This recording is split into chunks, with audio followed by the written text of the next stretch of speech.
Je crois que la question est particulièrement bien posée parce que les conditions, il y en a. Et c'est un des éléments importants quand on rentre dans ce débat-là. Et si je rebondis sur le rapport de la Cour des comptes dont on a parlé dans la précédente table ronde, il y a des choses qui sont intéressantes sur la présentation de ce que peut apporter l'ouverture à la concurrence, mais un point qui est extrêmement important, c'est bien d'avoir en tête que l'ouverture à la concurrence, c'est un simple moyen, et que ce qui est important, c'est la façon de laquelle ça se déroule.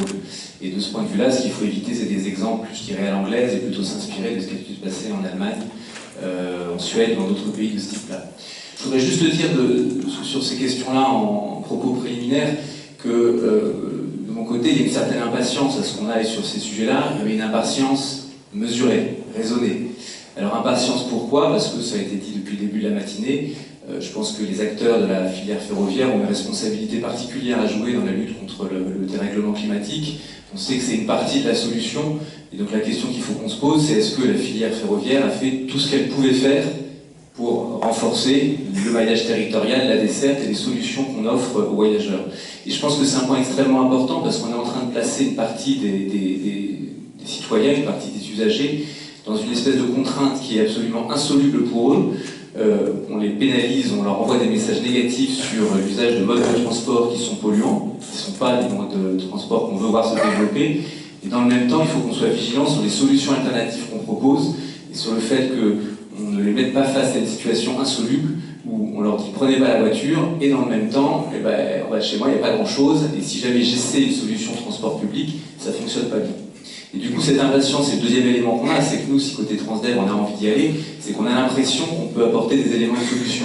Et que les exemples qu'on peut avoir dans le monde prouvent que l'ouverture à la concurrence, lorsqu'elle est bien encadrée, elle peut aboutir à des beaux résultats. Et de ce point de vue-là, ce qui a été dit ce matin est intéressant sur est-ce qu'il y a des spécificités françaises sur le secteur ferroviaire qui feraient qu'on ne pourrait pas parvenir au même résultat que dans le reste de l'Europe.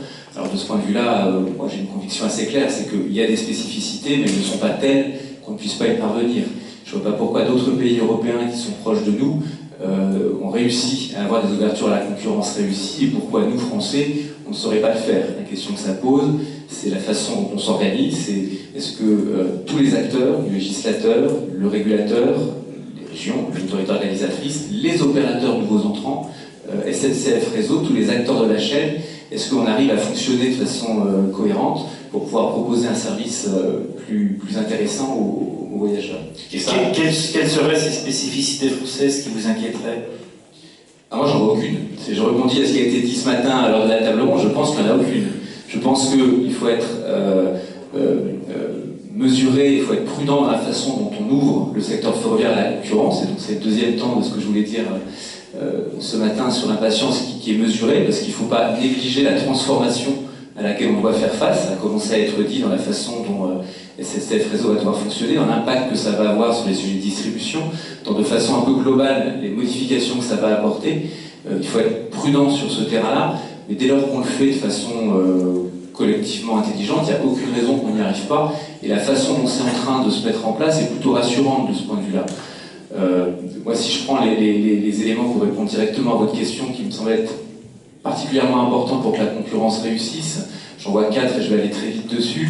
Il y a un premier élément qui est majeur, c'est la relation contractuelle qu'on va pouvoir nouer nouveaux entrants avec l'autorité organisatrice. Et de ce point de vue-là, il ne faut pas se tromper, une relation contractuelle dans le cadre d'un appel d'offres, il faut prendre le temps de bien la penser parce que c'est des sujets extrêmement complexes. Et ce que font les régions aujourd'hui, notamment les 3 précurseurs qui sont en avance de phase, avec des appels à manifestation d'intérêt, avec des demandes de sourcing, c'est vraiment un gage de stabilité, de robustesse de ce qu'on va pouvoir proposer, parce qu'il y a un vrai travail en amont pour réussir à construire une relation contractuelle qui sera gagnant-gagnant entre l'autorité organisatrice et puis le nouvel opérateur, quel qu'il soit. Ça, c'est le premier point. Le deuxième point, je ne reviens pas beaucoup dessus, mais c'est l'infrastructure. On sait tous que ça ne marche pas s'il n'y a pas une infra qui fonctionne. Donc de ce point de vue-là, on compte sur vous. Le troisième point sur lequel je voulais insister, c'est donner des leviers aux nouveaux entrants. Et ça, c'est l'exemple anglais versus l'exemple allemand. Et on commence, dans le dialogue qu'on a avec les régions, à rentrer sur ces sujets-là. Si la seule chose qui change, c'est le nom de l'entreprise sur la fiche de paye des agents, objectivement, même nous, on ne saura pas faire mieux. Hein. Même nous. En revanche, si jamais il n'y a pas que ça qui change, mais qu'on a des leviers, qui sont des leviers, par exemple, sur les sujets de maintenance, qui sont des leviers par exemple sur les sujets de distribution, sur les sujets de fonctionnement dans les gares. Là, on pourra montrer qu'il y a d'autres modes de fonctionnement qui existent et qui peuvent apporter du service supplémentaire à un coût inférieur. Et puis, le dernier élément qui est, je pense, important pour que ça fonctionne, c'est pas oublier l'acteur qui est derrière le titre là, de cette table ronde.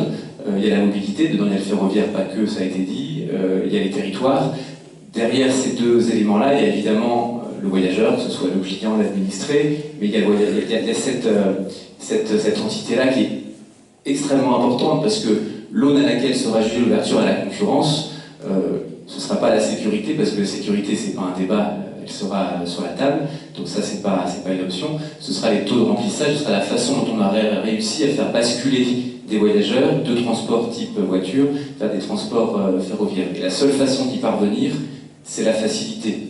Il n'y a pas d'autres options, il n'y a pas d'autres solutions qui peuvent fonctionner. Si jamais on veut réussir à attirer des voyageurs dans les trains et faire en sorte qu'on ait une ouverture à la concurrence qui soit réussie, il faut que ce soit simple. Et cette simplicité-là, elle est très difficile à mettre en œuvre parce qu'il faut descendre toute la chaîne du voyageur. Il faut partir de la réservation des systèmes de distribution avec les questions difficiles qui ont effectivement commencé à être soulevées, notamment par la FNOT, sur comment on va faire pour avoir des systèmes de distribution qui sont toujours bienveillants à l'égard du client, alors même qu'ils seront éclatés avec plusieurs acteurs. Et puis ensuite, on descend toute la chaîne et ça va jusqu'à l'intermodalité sur la gare, les parkings, où est-ce qu'ils sont, à quelle distance, la qualité de la desserte, la fréquence et tous ces sujets-là. Mais je pense que le prisme qui est extrêmement important pour rentrer dans ce débat-là, c'est quelle solution simple on pourra proposer aux voyageurs. Ce qui signifie, sur votre dernier point, que vous allez vouloir vous mêler avec l'autorité organisatrice, avec peut-être les associations d'usagers, avec la reconnexion de ces lieux d'intermodalité qui vous semblent décisifs pour tenir, j'imagine, vous ferez des promesses d'augmentation de fréquentation, etc. C'est comme ça que fonctionnent les promesses de la concurrence. Vous allez aller au-delà de votre simple rôle d'opérateur ferroviaire?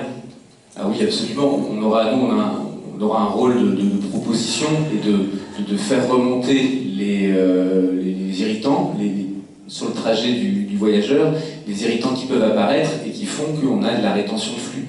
Et donc de ce point de vue-là, c'est simplement dire, écoutez, là sur telle gare, on pense qu'il y a un potentiel très important, mais le parking il est à 500 mètres. Et donc c'est un peu compliqué quand il pleut plusieurs mois dans l'année de dire aux gens qui arrivent sur le parking.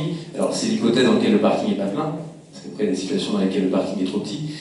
Et donc voilà, c'est le mettre sur la table en disant si on veut collectivement réussir, il y a tout le boulot qui doit être fait dans le cadre contractuel direct, mais il faut regarder le maillon ferroviaire comme un maillon d'une chaîne qui est beaucoup plus longue, et toutes les solutions ne sont pas au niveau de ce maillon-là.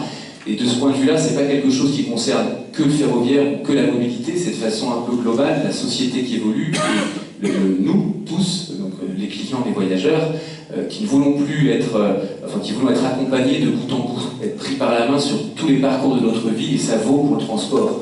Et donc de ce point de vue-là, sur les sujets de transport, il faut qu'on puisse avoir une solution aussi totalement intégrée.